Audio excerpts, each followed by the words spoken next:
I tell you, this is the video I've been warning you about and telling you that's been on my heart, and I talked about bits and pieces of it in the last few videos. What we're seeing is a threshold of a change in status quo in the world. I mean, some people may say you can't. You're kidding me, aren't you? No, I'm not kidding you. All right, the situation. I said it before. We have Syria. We have Russia gaining its presence in the east. It started when the word got out. Like I played a videotape of General Wesley Clark stating that right after 9/11, the government wanted to overthrow some countries in the east. I guess it was the only way, he said that was the only way they knew to fight terrorism is just go there and overthrow governments. That's per generally Wesley Clark's interview that I showed you many times on Jerusalem's Gate. Now, that wasn't kept secret for long. Russia found out it, and that's my personal belief. Putin is not a stupid man. He's claimed to be the richest man by a great distance. His finances are very secret. Nobody knows the exact amounts. But the man is not stupid, old KGB trained. He knows how to do covert things to governments, I can assure you. Okay, he got a foothold with Iran. Iran's in his back pocket. Iran and Russia are definitely in bed together all the way. Okay, then you've seen Russia with Syria. Now, if Adlib Syria falls, that Erdogan with Turkey just spoke to President Trump, our commander-in-chief. I don't know what happened in that discussion, the private details of it, but if in fact Turkey does not stop the Assad government, Russia-backed government offensive in Adlib would fall. Syria, the war in Syria would be won by Assad, who gassed his own people and bombed his own citizens, a lot of citizens. I'm not just talking here or there either. And I showed you videos of it to prove it. And so Russia will have Iran, Russia will have Syria, and that I reported the Saudi jet going down in Yemen. It was shot down with a high-tech missile, and even the top political and military strategists and theologians stated that if Houthi gets their hands on this kind of weapons, that it trickled down from Russia, my own belief, into Iran's hand, into the Houthis' hand, and it can turn this war around, and the Houthis could very well take down even more Saudi jets and be lethal and overtake Yemen. So then you'll have Russia with Iran, Russia with Yemen. Russia has Iran, and I'm sure they're going to make it on other countries too. See, the reason being is the United States has withdrew its dependency upon foreign oil, Eastern oil, after the oil embargo, and they vow never to be controlled by OPEC again. So, but the world hasn't, ladies and gentlemen. The world hasn't. China. For the longest time, people rode bicycles in China. Now they got a taste of wealth. They buy what? Cars. Cars take what? Petroleum, gas, petroleum, oil. Their industry is booming, and we're all guilty of it. If you have an expensive American-made product on one hand, and you have the very similar product made in China for a fraction of the cost, most of us are guilty, if not all of us, of buying a cheaper Chinese product. Now, that money is going sent back to China, and they're building aircraft carriers, they're building up their military, they're building up their economy, and they're soon to be a major superpower very, very, very soon. Very soon. Incredible pace what they're building up their military. So listen what God has put on my mind.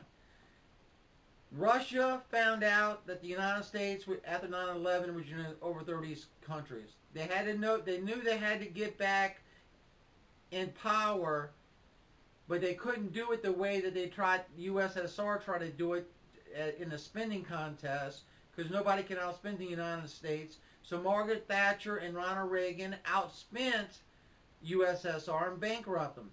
Putin is definitely aware of what happened. and he vowed that never let that happen again. So they're building up their military, but on a fraction of the cost of what most countries pay for military. Okay, you start seeing Russia grabbing more and more of the east. What did I tell you that Ezekiel said? Ezekiel said that God is talking to the nations that's gathering as we speak. Ezekiel talks about this, and God says, "What have you done? Come and take a spoil? Have you come to take a spoil?" Quote unquote. That's God's own words. And that spoil is oil. That spoil is oil. The spoil is the bait on the hook in which to get these countries drawn to the east, which is happening as I speak. And what happens is you got Russia backed by you got Iran backed by Russia. Now you got Israel that did a covert operation last year and found absolutely written proof that they're building a nuclear bomb. And I don't care I don't care how much money you send them, what paper they sign. They can sign that paper in blood. They're on their marching towards nuclear capabilities. They already have the missile striking capabilities. They're on their march path to nuclear weapons. I just hear it out. It should have happened. Give it some years. If they haven't got it yet, they will be getting it very soon. Okay, Russia's taking control. If we back out, Russia's going to take control. Yemen, Syria, Iran, and the list is going to go on and on and on. And those countries that's in the east are going to start looking for a consultation from Putin, be it that Putin will become the new up-and-coming kid on the block. And what scares the heck out of me, and I lose sleep about, is that this leaves Israel in a very vulnerable position. Very, very vulnerable position. But I'm rest assured that when God drags these nations to the east, as he says in Ezekiel, that God is going to destroy these nations. And I know some of y'all may say, man, that sounds like a fairy tale story. You mean your God is going to destroy these nations? Yes. My God, our Christians, fellow Christians, fellow Jewish people, our God is going to destroy those nations, either by using military forces, but I believe he's going to use supernatural forces also. It's in the Bible. If you believe the Bible is true, you have to believe that's true. So we are on the very beginning of seeing Russia start taking control of the East and be a major powerhouse in the East. And if you control that oil, you control the world economy. Putin has gained a lot of wealth. He knows how to gather wealth. And he's not stupid. He knows that whoever controls that oil controls basically the world. Because you control trillions and trillions of dollars. You control countries' economies. You can control industry. It controls everything. I hate to say it that way, but it does. Now, ladies and gentlemen, we're at the latter end of the 100 years, but I always say the last 100 years is the end of the age. We're at the very last, latter part of that 100-year end of age period. And start seeing now, and in prayer, I'm telling you, in prayer, God says, start seeing China, maybe not invading countries and taking over them and influence them covertly, like outwardly, like Russia is doing, but may get in bed with Russia to take over the East, because China needs oil. Those bicycles have been traded in for cars, and cars take oil, and they're building industries since the Clinton trade deal. The factories left. They went to China, and it's very difficult to get, if you, like I was saying, not to sound redundant, if you go to the store and you have a $100 product in one hand and you have a $18 product in one hand, and they both say they do the same thing, you're going to buy the $18 one most likely, unless you're very rich, and most of us aren't. So we're all we're all have some part in building up China, and China's going to keep growing. I know you hear stories, oh, China economy slowing down. I'm telling you, ladies and gentlemen, they're putting out so much military equipment, aircraft carriers, strike crafts. I mean, you name it, they're building it as fast as they can build it. They're building it. Okay, so what do? It's very obvious this is a holy war. You know, you hear that term holy war. You always hear the terrorists saying it. But yes, we are in a holy war. And you win a holy war by being holy. Not by strapping bombs on yourself and running into a restaurant and blowing up the restaurant. That's not how you win holy wars, unlike a lot of people think. No, you humble yourself and you draw close to God. Not claiming perfection, but a new direction. Now, it seems like our current commander-in-chief is making strides to try to curtail this. But I think the wave is so big and it's been going on for so long. It's like this big, huge tsunami headed towards us, and we're trying to defend it with a spoon. Well, ladies and gentlemen, I wanted to get this breaking news out to you. I got a video. It's about Syria. I had it on my screen.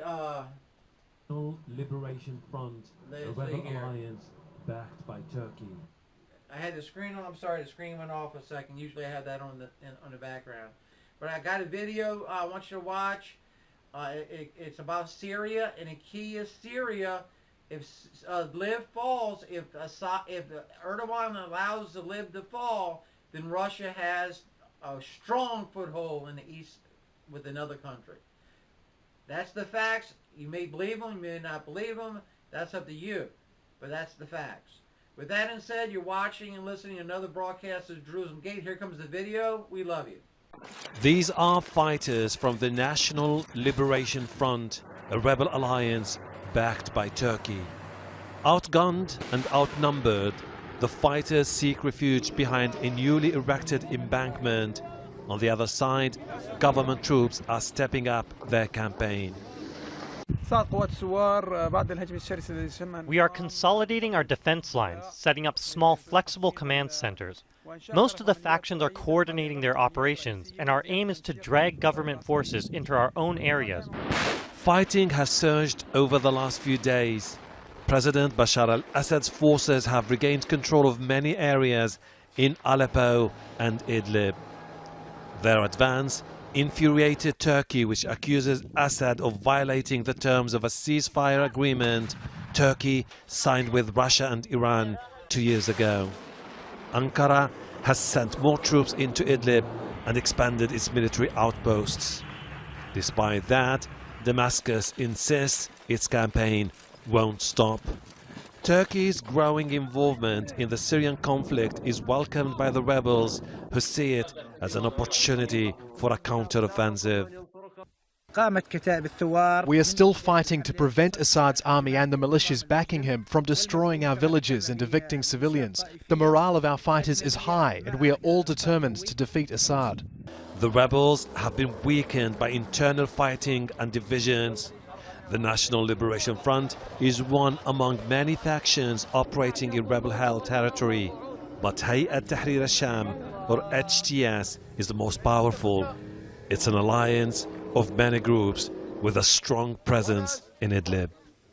The rebels have no hope of defeating Assad's troops, who are making more gains and determined to take over Idlib, the last area held by the opposition. Now their last chance is that Turkey increases its military presence in Syria, stops the government offensive and imposes a ceasefire. But such agreement will be decided by three key powers: Russia, Turkey and Iran. Hashim Al-Bara, Al Jazeera, Hatay, on Turkey's border with Syria.